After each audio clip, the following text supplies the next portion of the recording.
After the default installation of IronCAD, the Welcome window is displayed as soon as the program is launched. This window clearly shows the drawing modes of the program under the heading New. The 3D scene serves as the foundation of the design. The model is constructed in the 3D environment, and this construction serves as the basis for the creation of technical drawings and exports to production machines. The drawing module is most commonly used to create a drawing of the 3D model.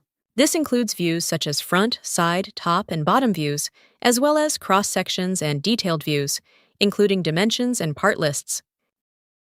The draft module has a 2D framework and is more flexible than drawing, but also less intuitive.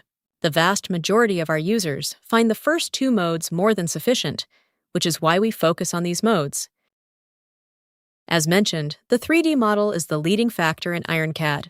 Design changes are therefore always made in the 3D environment. With a simple click on Update, the working drawings can be provided with an accurate representation of the 3D model.